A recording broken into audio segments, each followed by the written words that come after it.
신명기 1장 41절부터 마지막 절 46절까지 우리 함께 교독하고 46절 같이 읽겠습니다. 신명기 1장 41절 제가 읽겠습니다. 너희가 대답하여 내게 이르기를 우리가 여호와께 범죄하였사오니 우리 하나님께서 우리에게 명령하신 대로 우리가 올라가서 싸우리이다 하고 너희가 각각 무기를 가지고 경솔히 산지로 올라가려 할 때에 여호와께서 내게 이르시되 너는 그들에게 이르기를 너희는 올라가지 말라 싸우지도 말라 내가 너희 중에 있지 아니하니 너희가 저들에게 피할까 하노라 하시고 내가 너희에게 말하였으나 너희가 듣지 아니하고 여호와의 명령을 거역하고 거리낌 없이 산지로 올라가매 그 산지에 거주하는 아우리 족속이 너희에게 나타나와 열대같이 너희를 쫓아 그 산에서 쳐서 수마까지 이르리라. 너희가 돌아와 여호와 앞에 통곡하나 여호와께서 너희의 소리를 듣지 아니하시며 너희에게 귀를 기울이지 아니하셨으므로 너희가 가데스에 여러 날 동안 머물렀나니 곧 너희가 그곳에 머물던 날수대로니라. 아멘. 인사합니다. 오늘 예수님, 예수님의 은혜 평강 넘치시기를 축원합니다. 아멘. 네. 오늘 함께 읽으신 신명기 1장 41절 46절 오늘 본문을 토대로 하나님의 뜻에 반하는 싸움의 결과라는 제목으로 말씀 받겠습니다. 하나님 뜻에 반하는 싸움의 결과. 자, 이스라엘 백성들이 믿음이 없어서 가데스 바네아에서 하나님을 거역하고 철저히 믿음 없는 모습을 드러내었습니다. 10명의 정탐꾼 불신앙적인 보고를 들은 이스라엘 백성들은 통곡하여 밤새도록 울었습니다. 하나님께서 분명히 말씀하셨어요. 하나님께서 너희 조상이 너에게 주신 그 땅을 하나님께 주시겠다는 말씀하셨으니까 올라가서 차지하고 그리고 두려워하지 말고 그리고 주저하지 마라. 너희 앞서 행하시는 하나님께서 너희 행할 길을 다 지시하시고 그리고 너희가 위태로울 때는 너희를 안아주시리라. 너희를 도와주시리라. 그랬더니 10명의 전탐꾼 소리를 듣고 밤새도록 울면서 모세의 소리는 귀에 들어오지 않고 그 부정적인 소리만 들려가지고 그리고는 이제 모세와 아론을 원망하고 그리고 애국으로 돌아가자고 그러고 그리고 믿음의 소리를 했던 갈렙은 돌로 쳐 죽이려고 하고 철저한 불신앙적인 모습으로 일관했습니다. 하나님께서 그래서 믿음 없는 이스라엘 백성들을 향해서 하나님께서 이제 형벌하셨습니다. 너희는 절대로 가나안 땅을 밟지 못하리라. 하나님께 허락하지 않으신다. 그리고 약속 아래 있는 자들 갈렙과 여호수아와 그리고 2세대들은 하나님께서 허락하셨습니다. 그리고 세 번째 믿음 없는 이스라엘 백성들은 그렇게 다시 광야로 절망과 고통 가운데로 하나님께서 형벌로 몰아넣으신 것을 우리가 볼 수 있습니다. 이미 하나님께서 아마르라는 표현을 나오는데요. 성경에서 이제 그러니까 태초에 하나님 천지를 창조하시냐 말씀으로 창조하셨다고 했을 때에 그 말씀의 권능에 대해서 히브리 원어에서 아마르라는 표현을 씁니다. 아니 선포예요, 선포. 빛이 있으라 하심에 빛이 있었고 하나님 보시기에 좋았다. 그러니까 하나님이 이미 들어가지 말라. 너희는 못 들어간다라고 선포하셨는데, 자 그런데 이들이 어떻게 하냐면은 다시 이제 반성하면서 죄송하다고 들어가겠다고 또 이러면서 또 이제 또 들어가겠다는 거예요. 순종하겠다고. 그런데 그것이 이제 허락되지 않았던 것입니다. 자, 한번 자세히 살펴보도록 하겠습니다. 자, 하나님의 뜻에 반하는 싸움의 결과입니다. 자, 첫 번째로 내가 너희 중에 함께 있지 아니한다. 이렇게 말씀하셨습니다. 42절을 같이 읽겠습니다. 시작. 여호와께서 내게 이르시되 너는 그들에게 이르기를 너희는 올라가지 말라 싸우지도 말라 내가 너희 중에 있지 아니하니 너희가 대적에게 패할까 하노라 하시기로. 아멘. 내가 너희 중에 함께 있지 않겠다.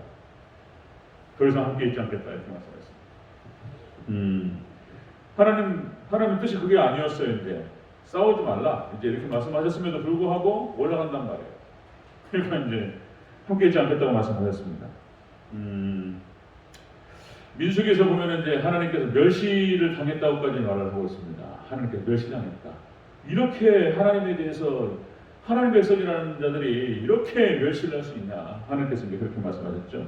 그래서 더 이상 이제 하나님께서 이제 하나님의 때 하나님의 시간이 지나가 버렸습니다. 우리 성경에서 나타나는 하나님의 때가 지나가서 심판이 시작되잖아요. 그러면 돌이키지 않습니다. 그죠? 노아의 홍수 심판도 1000년을 기다리셨다가 이제 심판이 시작될 때 그 비는 멈추지 않았습니다. 소돔과 고모라의 불이 떨어질 때도 마찬가지였습니다. 의인 10명이 없어서 소돔과 고모라의 불이 떨어졌고요. 그리고 또 금방 우리가 본 장면도 마찬가지입니다. 출애굽 1세대가 불신앙으로 가나안 땅에 들어가지 못합니다. 삼손도 마찬가지죠. 그 힘의 원천이었던 하나님께서 삼손을 떠나셨습니다. 하나님께 떠나시면 비참해지는 것이죠. 사울왕도 마찬가지죠. 사울왕도 하나님께서 떠나셨어요. 아무리 불러도 하나님 응답하시지 않습니다. 비참하죠. 구약의 이스라엘 백성들도 하나님 심판을 결정하셨습니다. 그래서 아무리 불러도 하나님께서 대답하시지 않으셨습니다. 하나님께서 약속하시고 함께 하시겠다고 하셨는데 믿음의 사람들은 그것을 붙들고 믿음으로 나아갔습니다. 자, 그런데 지금 오늘 출애굽 1세대들은 철저히 그렇게 믿음으로 반응하지 못했다라고 하는 것입니다.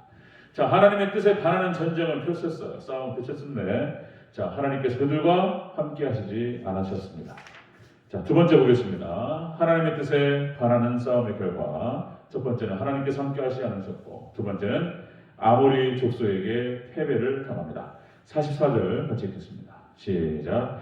그 산지에 거주하는 아모리 족속이 너에게 마주 나와 벌떼같이 너희를 쫓아 세일산에서 져서 호르마까지 이른지라. 아멘. 아모리 족속이 패했다. 대패하고 말아요. 하나님께서 올라가지 마라. 너희도 함께 하지 않는다.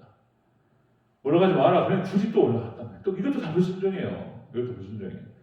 자, 그래서 지금 이스라엘 백성들이 출애굽한 이후로 지금 첫 번째 패배하는 거예요. 아주 수치스러운 사건이 오늘 본문에 나타나는 것을 볼 수 있습니다.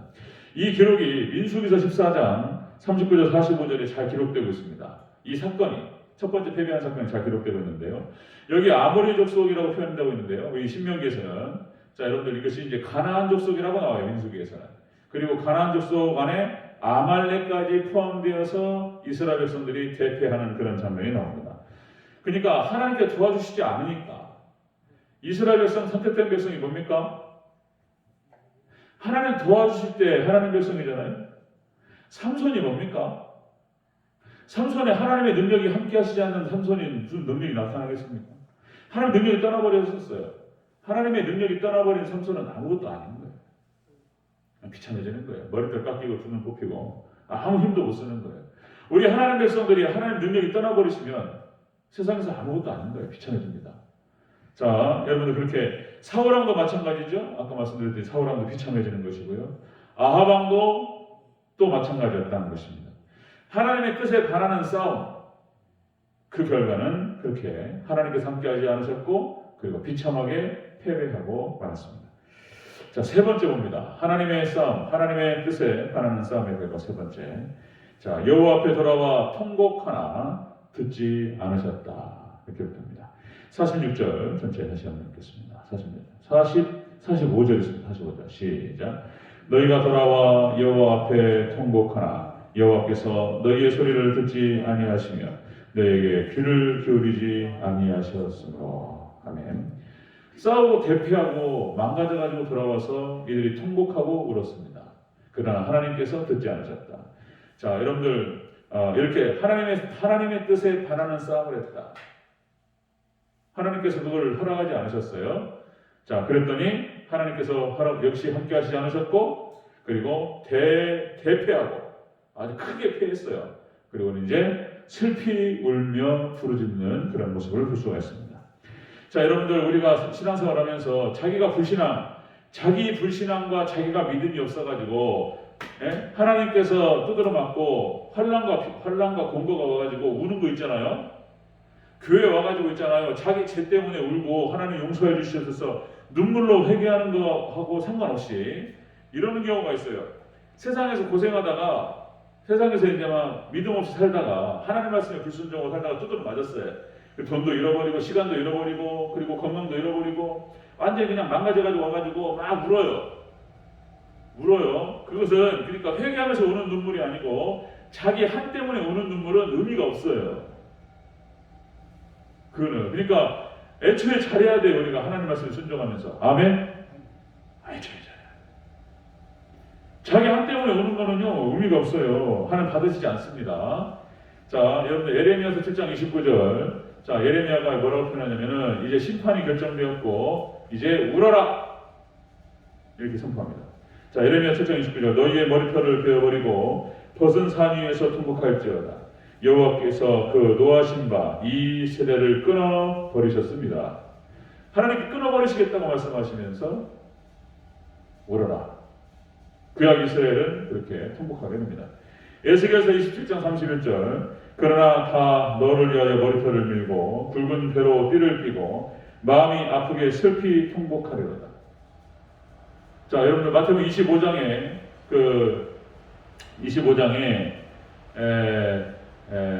달란트 비유에서 역시 이제 한 달란트 받은 사람한테 하나님께서 형벌하셨습니다. 자, 바깥 어두운 데로 내어 쫓으라. 거기서 슬피 울며 이를 나누며 있으리라. 그러니까 하나님 뜻에 반해가지고 하나님 불순종했어요. 쫓겨납니다. 그렇습니다. 자, 말씀 정리하겠습니다. 하나님의 뜻에 반하는 싸움의 결과는 그런 것이었다. 비참했다는 것입니다. 하나님께서 그들과 함께하지 않으셨고 그 결과로 인해서 망가지고 퇴폐했습니다. 그리고 울부짖으면서 우는 모습으로 나타나는 것을 볼 수 있습니다. 그러니까 참 말씀에 순종하지 않은 자들의 모습, 믿음이 없고 불순종한 백성들의 모습이 너무나 슬픈 것을 볼 수 있습니다. 우리는 이런 슬픔과 이런 고통 가운데로 들어가지 않기를 주의 이름으로 축원합니다. 주의 말씀을 잘 믿고 순종으로 따라가서 영광스럽게 이제 출애굽 2세대는 똑같이 말씀에 순종해 딱 따라가요. 그러니까 뭐 특별한 거 없어요. 그냥 말씀에 순종해서 여리고성 딱 들어갈 때도 잘 아시잖아요. 언약궤 딱 메고 물을 딱 밟는 순간 물이 쫙 갈라져 버려요. 여리고성 무너뜨릴 때도 말씀에 순종해서 그냥 돌으라고 하니까 돌았던 거예요. 왜 이렇게 하라고 하는지 몰라요. 그대로 순종했어요. 7일째 7바퀴 돌고 함성 질렀더니 무너져 버렸습니다. 우리가 말씀에 순종하며 따라갈 때 놀라운 기적 역사가 함께 하실 줄로 믿습니다. 여러분들 믿음으로 승리하는 저와 여러분 되시기를 주의 이름으로 축원합니다. 아멘. 기도하겠습니다.